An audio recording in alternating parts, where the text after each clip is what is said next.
sounds like the fans are out there having a good time for the premiere. Yeah, well, you know, you give them scary movies and pretty people like Tom, and they turn up.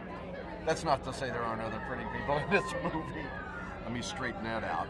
Yeah, well, it is visually a stunning film. Can you talk about Guillermo's imagination and how he really weaves together a story that is both beautiful and frightening? Well, he's the most attentive to detail person I think I've ever met. There's nothing in this movie, I think, that didn't pass in some form through his brain, down to the curlicues on the woodwork. He's indefatigable. He works 22 hours a day, I think, and that would all be nothing if he didn't have this vision that that he wanted to share with the world. He's a unique individual in my mind. He has a mind like nobody else I've ever met, and it works faster and more tirelessly than anybody I've ever met. So it's a remarkable experience working for him. I recommend it.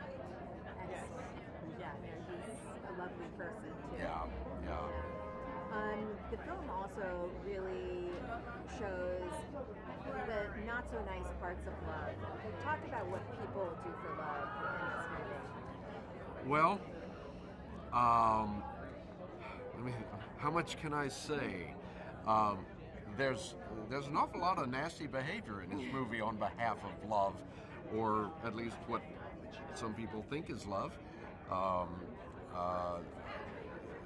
There's at the same time there's some really heroic and beautiful behavior that comes out of love too. So, you know, it's drama. Drama is always a conflict between good and evil, between love and hate, and there's a lot of it in this.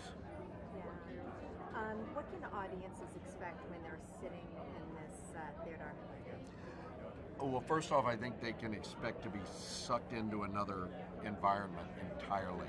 The first part of the film takes place in Buffalo, New York in 1901, and it's so richly recreated that I think the transformative, the ability of film to take you to another place in another time is really at its peak in this one. And then the second half of the film takes place in England, and there's a whole other universe there that has been built up bolt by bolt and nail by nail by Guillermo and his team, and I think it's going to be incredibly evocative. I think people are going to, even if it wasn't such a great story, such a great gothic romance, I think a lot of people will be swept away by the furniture and the costumes and it's a richly put together picture. Thank you so much. Thank you. Thanks a lot. Appreciate it.